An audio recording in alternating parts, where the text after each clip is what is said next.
It's episode 579 of the Locked On Texas Rangers podcast. On today's show, I will be having a crossover episode later on with the Astros boys talking about this Silver Boot 4-game series coming up this week. We'll get into just a little bit of this weekend's games. I'll talk more about those on the later shows this week. And a great performance from Glenn Otto and the offense and the first winning streak of the season. All that and more on this episode of Locked On Rangers. Let's get into it.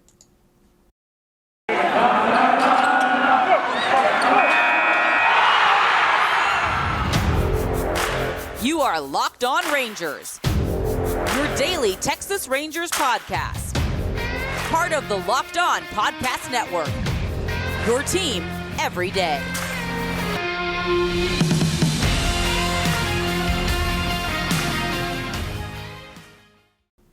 You are Locked On the Texas Rangers. I'm your host, Bryce Patter, here today to talk about a winning weekend that ended on a sour note and a big series coming up against the scuffling. Yeah, you heard it right. The scuffling Houston Astros. But first, this episode is brought to you by BetOnline.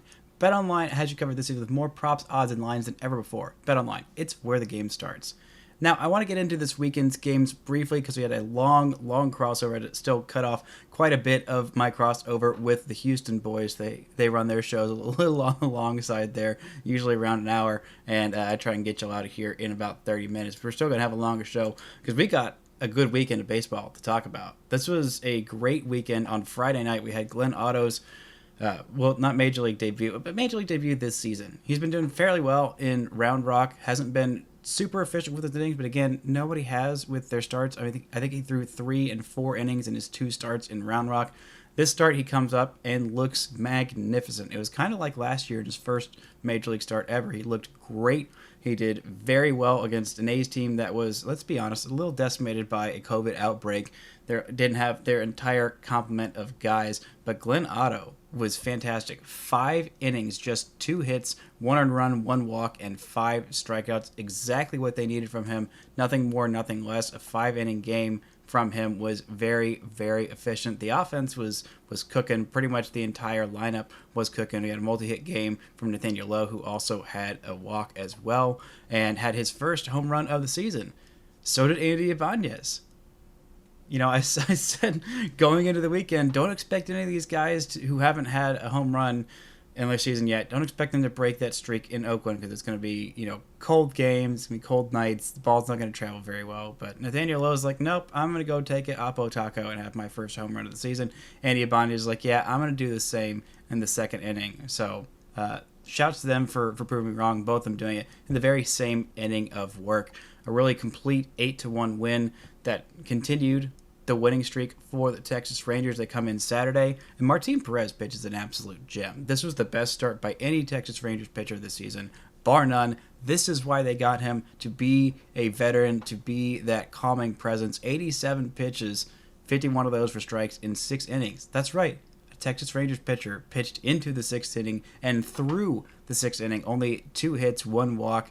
Just did not have a whole lot of traffic. Not a big offensive day for either team. Frankie Montas with the A's was just stellar. He was stellar. Why someone hasn't come and swept him off of this team and taken him to a good team, given him a nice home on a baseball team that likes winning baseball games on purpose, or at least the front office does, I don't really get. He went 7 to 3rd innings, only allowed 3 hits and 2 runs from the Texas Rangers, struck out 8. He made guys look silly. Like, he made these batters look silly for a long portion of the night, and once he got taken out, it was like, all right, game on, boom.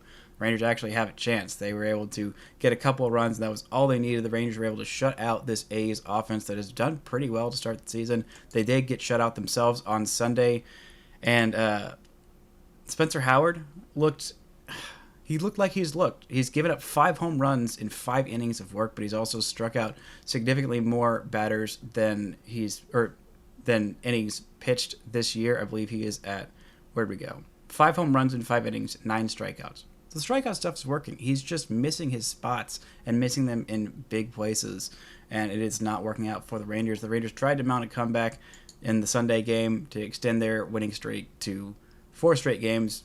That was a bridge too far. Garrett Richards started the game. Looked pretty solid in an opener role, 2 innings. Howard came in, 2 innings of work, and allowed allowed that 2-run homer. That was the difference in the game. Albert Abreu looked completely wild in his inning of work and just did not look solid. Brett Martin, huge 2 outs by Brett Martin, coming with the bases loaded and 1 out, and struck out 2 batters to get the Rangers out of that jam. Colby Allard looked really solid in his 2 innings of work, was able to work around a couple of walks and a hit, but didn't allow any runs to score. Dennis Santana came back off the COVID IL and looked solid in a perfect inning of work. But the Rangers offense wasn't quite able to get things going. They were able to get a little bit of a rally going in that 9th inning, but the game ended the way it's been going a lot for Willie Calhoun. In an absolute laser shot that just happened to hit the first baseman right in the glove. It dropped out of his glove because he hit it so dang hard. He couldn't catch it right on a line. But the rally was ended. They had Nathaniel Lowe and Jonah Heim on first and second, but it just wasn't quite enough to get them home and to tie this game up and to take it to extra innings. But this offense is looking a lot better. Marcus Semien is looking a lot more locked in. I'm starting to get a little worried about Mitch Garver and Corey Seager. Maybe that's just them lulling the Astros into a false sense of security before this 4-game series and absolutely going ham on them. I would love nothing more than that.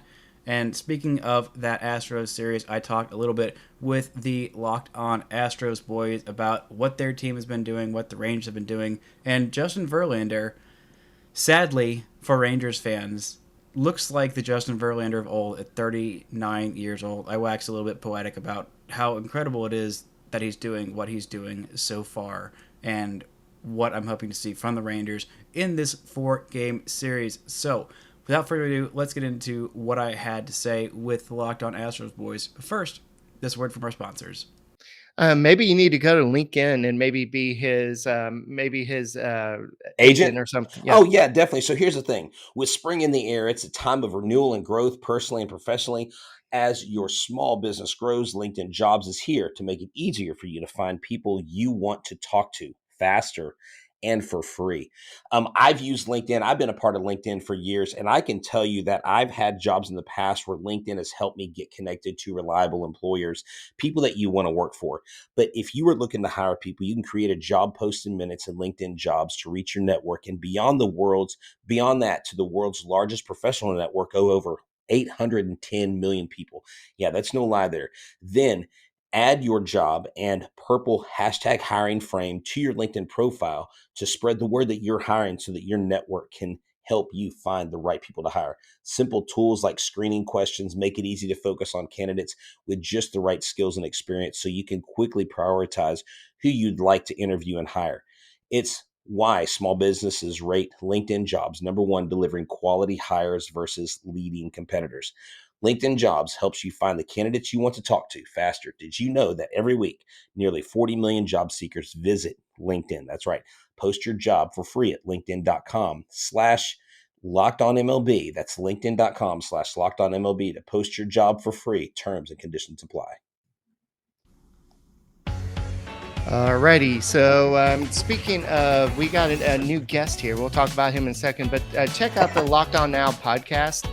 We actually did a now right from Minmay Park, and it's kind of loud and all the excitement after Jeremy Pena hit the home run, and it was exciting. And you get to hear all the different podcasts of, like, I'm sure Bryce will talk about how the Rangers lost in the latest game and all that. So go around baseball and just hear all the nows. And I like the way they put it all together just so you can see what's happening around the great sport of baseball. And so let's go and transition into bringing on Bryce from the Locked On Rangers podcast. How you doing, Bryce?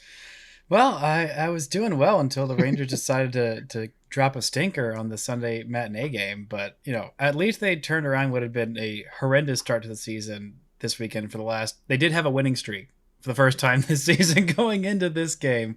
But I'm doing all right. How are you fellas doing? Man, we're doing good. So we're getting the Silver Boot series, the first series for the famed Silver Boot. Yeah, everybody wants to know who will win and reign supreme in Texas. See, Eric even has a miniature version of it. Now, here's the thing, Bryce. You guys were all the talk during your off-season prowess. Y'all flexed all your millions and millions of dollars.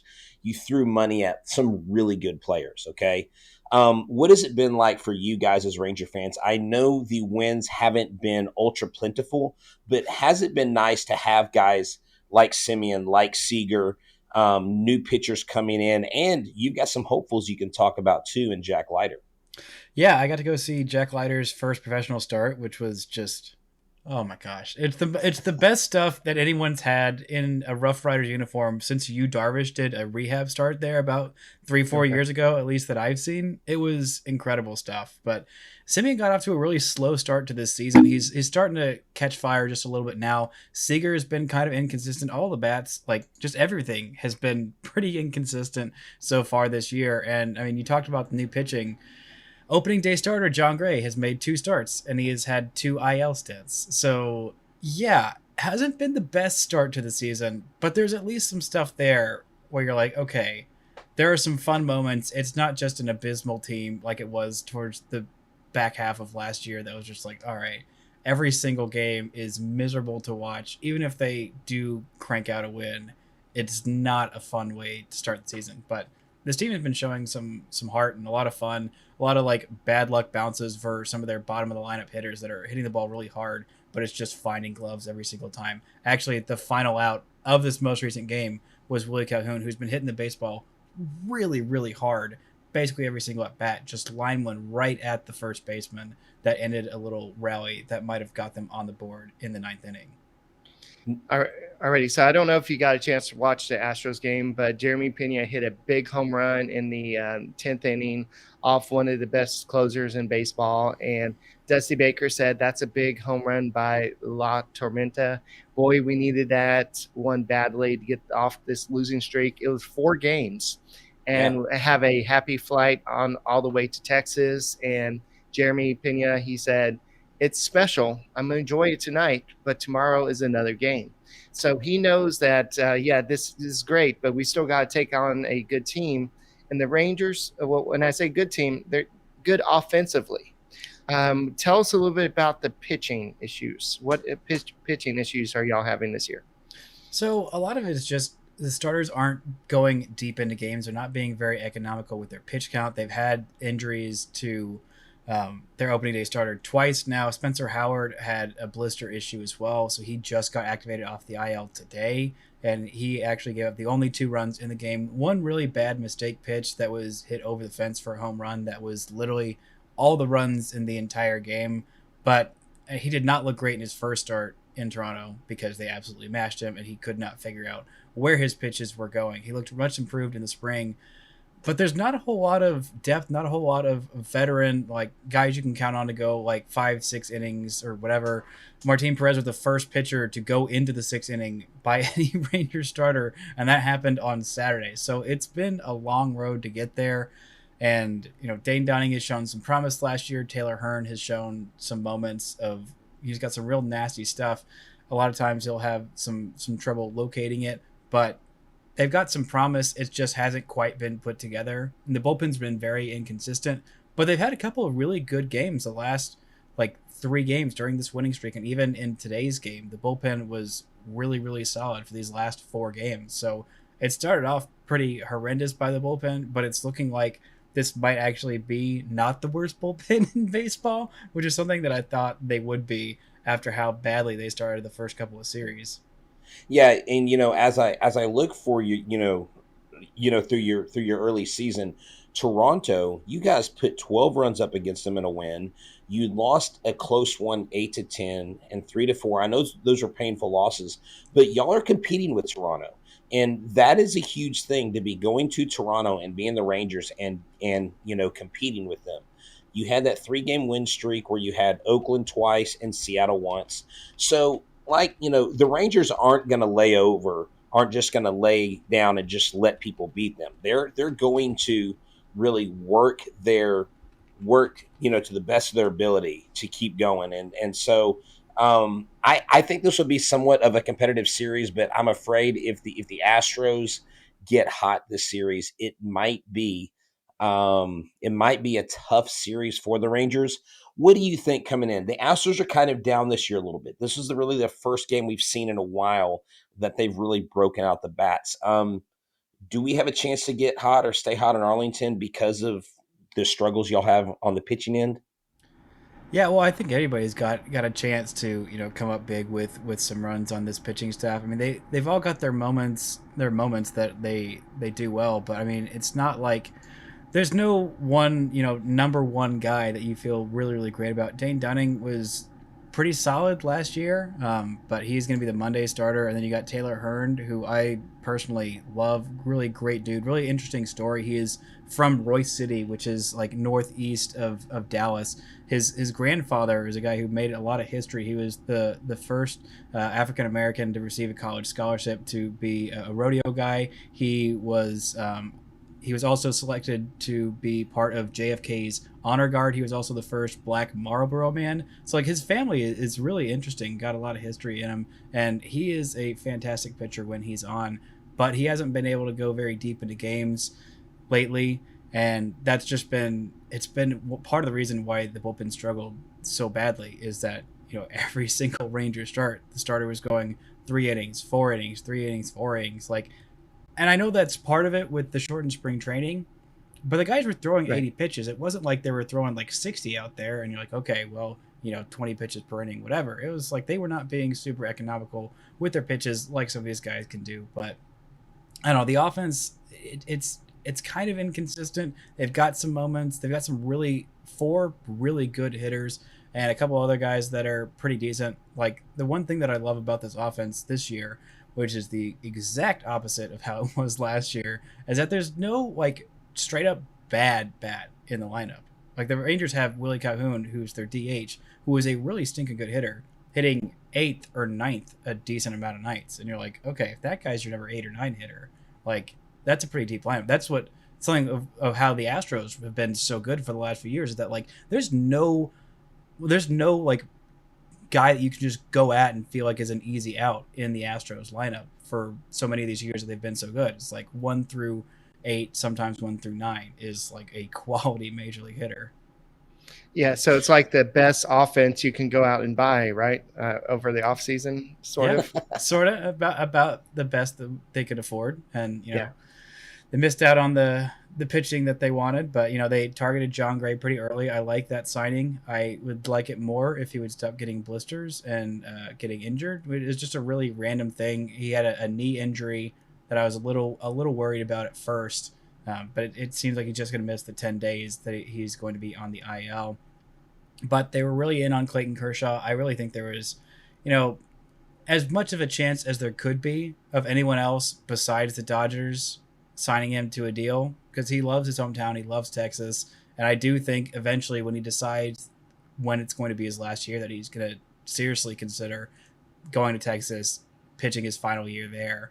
But I mean, as much improved as the Rangers are, we all know they're not going to be contenders for a World Series this year, and LA very much is, so by no means can I fault him for going back to the Dodgers. So one of our listeners, Jay Roberts, asked you, Bryce, what is a realistic timetable for the Rangers to start seeing some true progress and team improvement, competing for an AL West title?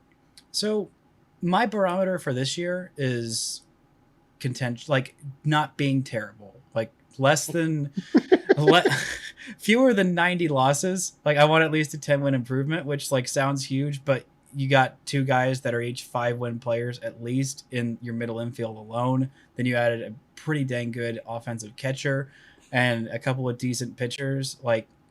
But the pressure's going to be on pretty quickly next year because the guys that they did sign, I mean, Marcus Semien is 31 this year. He's going to be 32 next year. I mean, Corey Seager is like in his prime. But you need to start competing when those guys are in the prime of their contract, because once you sign them to those big long-term deals, that by the time Marcus Semien is 38 at the end of the contract, he's probably not going to be anywhere near the player he is, unless he ages like Adrian Beltre, which I would love, but I don't think is necessarily realistic.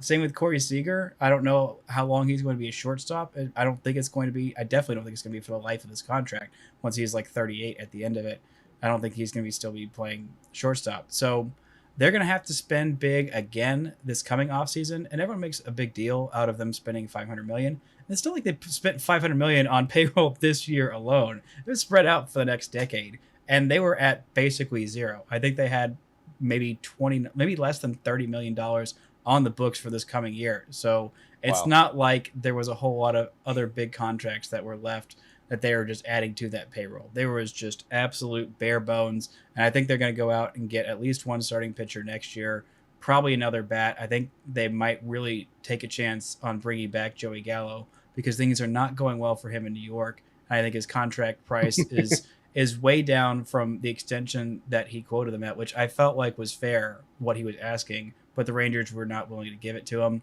And he still loved Texas, and he gave this very nice speech to the fans that broke my heart on the day that he knew that he was getting traded. His last game, his last home run with the Rangers, snapped this really just messy, horrendous, like 10-game losing streak in Arlington, and he provided the go-ahead home run in like the 8th inning, and he gave this nice speech to fans on the field right after the game, and he kind of had that gut feeling like, oh no, he knows he's gone like now, like tomorrow, and it wasn't even before the next game that he was traded. So I think they make a big run at him because they need at least like one more bat just to shore up like the kind of top-end talent on the top of the lineup, so that like not everything is going to be falling to those two guys in the middle infield and Mitch Garver as well. So you guys, it sounds like you're trying to build up something like maybe like they're trying to do Built Bar. So Brett, tell us a little bit about Built Bar. Yeah, Built Bar is the best tasting protein bar in the business, and it's not just a protein bar. Like it's a candy bar, yes, but it's full of protein. It doesn't have a ton of junk in it. Most bars average 130 calories, 4 grams of sugar, 4 net carbs, 17 grams of protein. They also have this thing called Built Puff, and you probably heard me talk about it if you've listened to the show before. It's the only protein-infused marshmallow puff. It's wrapped in 100% chocolate, and as Texans love our churros, they have cinnamony churro, they have coconut marshmallow, banana cream pie, and so many more. The sky's the limit on the various flavors that you have available to you. Mint brownie, coconut almond, and new for this month, white chocolate cookies and cream. They're all delicious. New flavors coming out all the time. So if you think there might be a flavor that sounds good or is going to be good, then you need to go to Built.com and use a promo code LOCKED15 for 15% off your order. That's promo code LOCKED15 for 15% off at Built.com, the best bar in the biz. All right, try and get everything back. It's a lot harder to do that with a guest, but I guess trying to win some games without having the veteran pitching staff that you wanted is kind of hard, and that's kind of what a lot of people, I think yourself included, saw coming into the season. I know John Gray was supposed to be kind of that veteran guy, and there's some other guys that have pitched before, but still, it's going to be a while before the Rangers are going to be a big team to be for the Astros to be worried about. Which team do you see being for real? I know we have the Mariners so far being a pretty good team. We have the Angels being a pretty good team. The Astros are, I don't know where the Astros are. They're kind of struggling right at this point. I know they can't seem to hit. Before we talk about the Astros, which team do you think between the Angels and the Mariners do you think are legit? Well, I think both of them are. And I didn't expect to say that about the Angels, and it's only been 2 weeks. But the thing that makes me say that is their starting pitching. Because we all know they've got, the two of the best hitters, if not the two best players in all of baseball, in Mike Trout and Shohei Ohtani. Like, we all know that. They've also got some pretty good other players as well in Jarrett Walsh and Anthony Rendon on the corner infield. Like, that's the makings of that in and of itself is a great lineup. But we've never trusted their pitching staff, and we've never had a reason to. I mean, we know Shohei Ohtani is a great pitcher, but other than that, there's been a whole lot of nothing and question marks there. And there's a lot of young guys that have a lot of talent that are really showing up in a big way for them. Also, Noah Syndergaard is pitching much better than I think anyone expected after missing basically 2 years. I kind of wanted him, but I also didn't want to pay him, what was it, $21 million they're paying him for 1 year? Yeah. Which, like, if you're going to make a big gamble on him and you're going to pay him a bunch of money, I'd say you might as well go all in and give him a multi-year deal so that if he does, pitch like this, then you've got him for multiple years. But, he's also another Dallas area kid who I wanted to come back. I believe he went to Mansfield High School. But, yeah, I really trust them. Julio Rodriguez has not done well to start the season, which I think is surprising to a lot of people. He had an 0 for 5 game against the Rangers where he struck out 4 times, and his 5th plate appearance was in that big comeback win that kind of started the Rangers streak. He hit an absolute just line drive to center field in the bottom of the 9th inning to what would have started a rally. And Adolis Garcia, who was in like kind of middle center right field, sprints all the way across and makes this diving play to just rob him. And Julio Rodriguez is just standing there on first base like, you got to be kidding me. You got to be kidding me. I nailed that ball, and it's still not happening for me. But I think both those teams are pretty legit, and the AL West is going to be pretty contentious because Oakland even had a winning record coming into their series against Texas. I think they still have a winning record after the win today. Yep. But, like, there's 9-8. There's not a straight-up bad team in this division, I don't think. The Rangers might be the closest one to it, but, like, there's no, like, bottom feeders in this division. No, yeah, I think it's going to be a lot more competitive than what a lot of people gave. You had mentioned Julio Rodriguez, who a lot of people put him up there with Bobby Witt Jr. as one of the favorites to win Rookie of the Year. The guy that I actually put some money on is Jeremy Pena, and maybe some of that's my homerism and my Astros bias coming through. But with the way Jeremy Pena started this season, he very much looks to be the part of someone who could contend for Rookie of the Year. From the outside looking in from Arlington, what have you seen about Jeremy Pena or heard that maybe you like, and has he surprised you in any way with how well he's broken onto the scene, having to fill the shoes of Carlos Correa? Well, you know, you say, what have I liked? I have not liked things from him because he's doing well, and I'm a Rangers fan. So by that very nature, if he was coming up and doing badly, then I'm like, you know, I really like that he's struggling because I would like it for the Astros to not be good. But he has been great.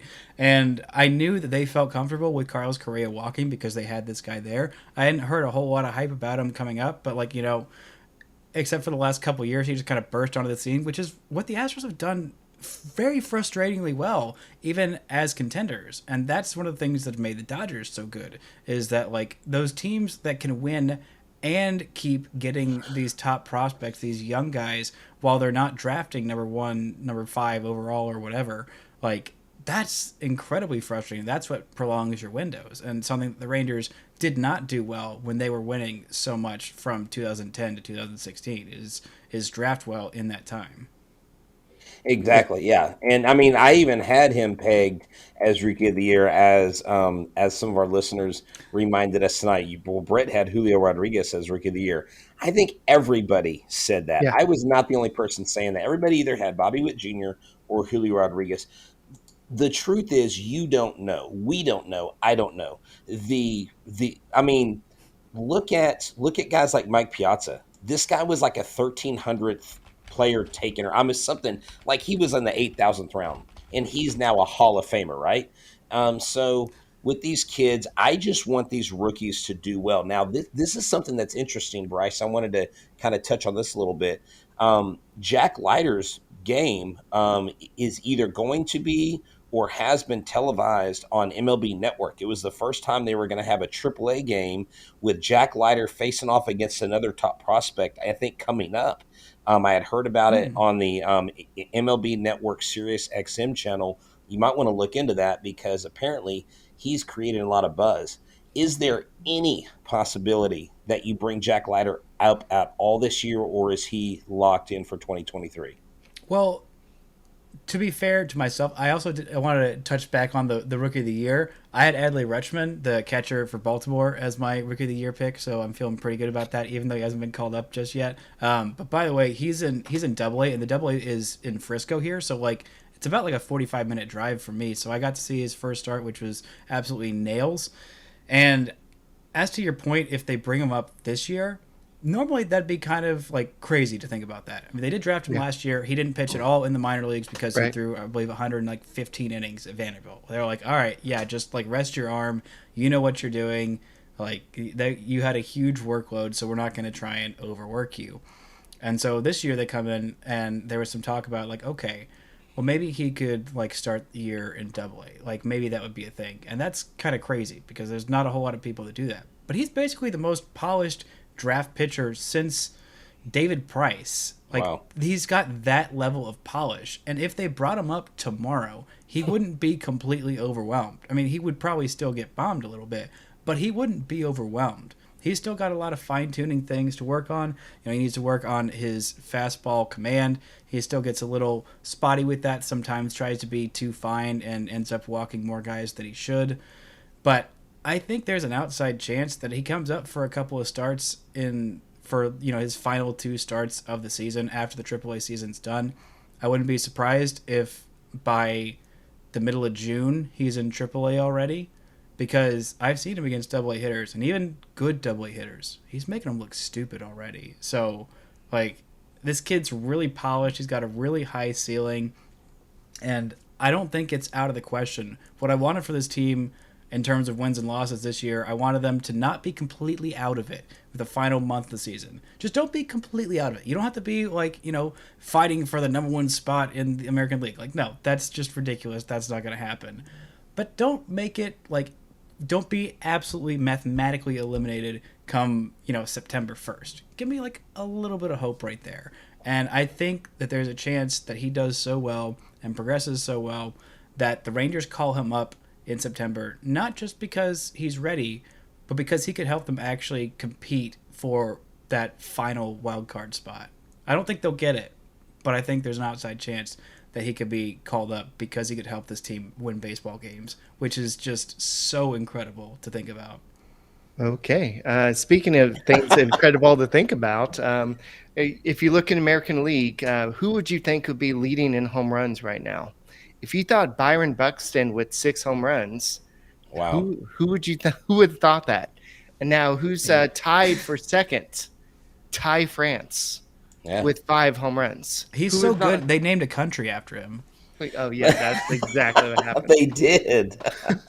I mean, you have Vladimir Guerrero. Bryce. You expect Vladimir Guerrero with 5 home runs, but Ty France, of all people, this is a guy that didn't really hit a lot of home runs.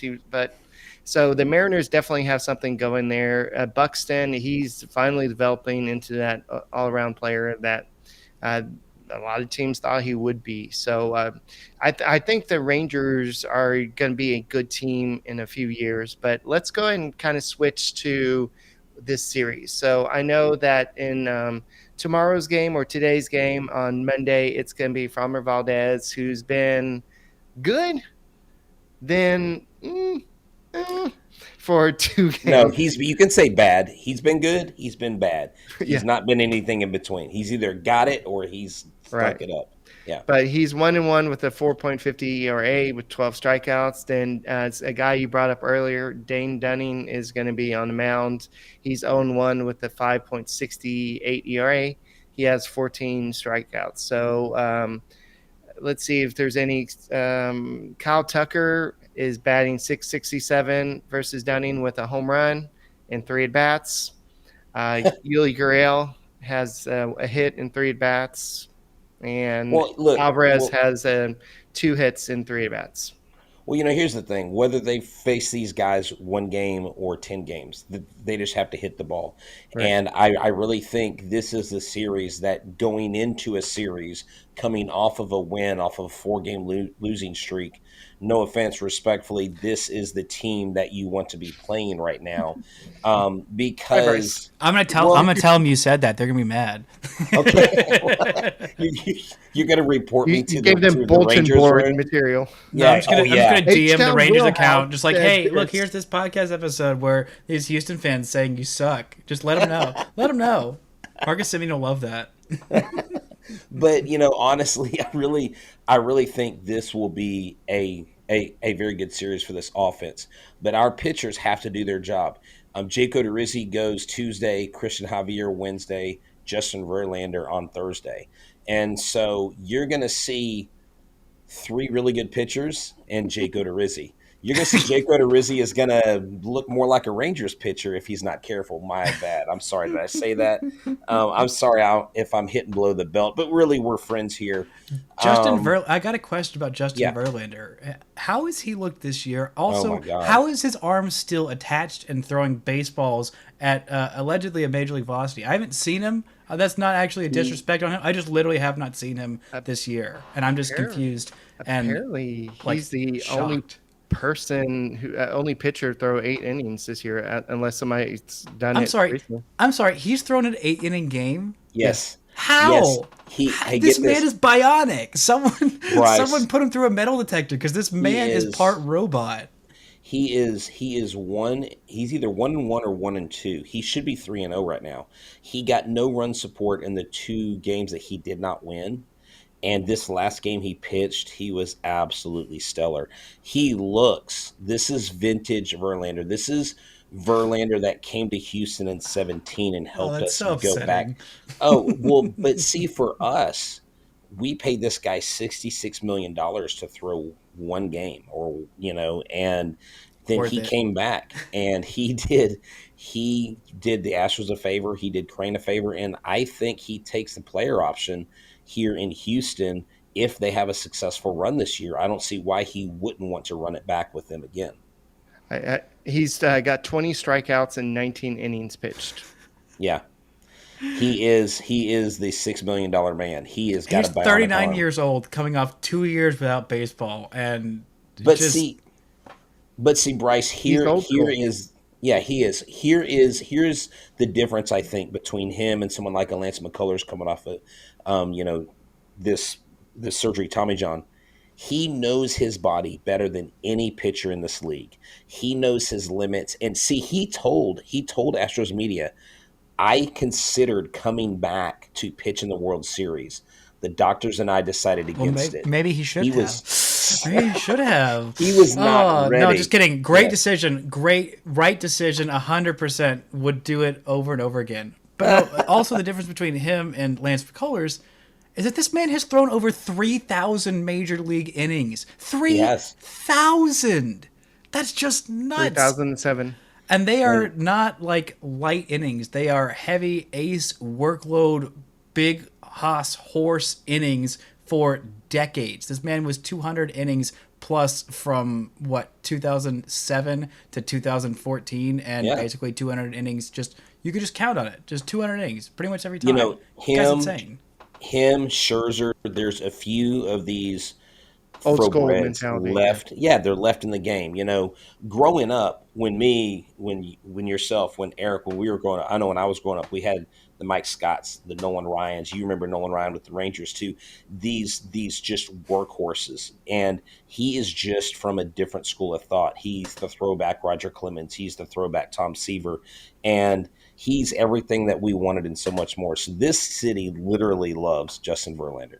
Guys, you should. The guy's incredible. He's like one of 3 guys who I call interchangeably like the best pitcher of their generation, because they're all like, it's Kershaw, it's him, it's Scherzer. Like, you can't really pick between any of those 3. They're all incredible and they're all just otherworldly. But this guy, I was like looking into the season, I'm like, okay, they really signed him to like what, $20 plus million as a 39-year-old coming off of basically 2 years without pitching. Like, I know that if anyone can do it, it's this guy, but like, it's still so insane that he is doing it, and upsetting as a Rangers fan. But like, I appreciate his greatness, and he is just a legend. And the fact that he's doing this is, of the many, many extremely impressive things that he's done, this is the most impressive to me. Well, that's my episode with the Locked On Astros folks, Brett and Eric. Thanks to them. You can go follow them on Twitter. You could see their Twitter handles on the Twitter sphere. I also included them, or on the YouTube video, I've also included them in the link of the description of this podcast. Thank you guys so much for listening. On tomorrow's show, I'm going to break down a little bit more of what happened this weekend and get into the Monday game as well. That's going to do it for this edition of Locked On Rangers, and until next time, don't forget to enjoy baseball.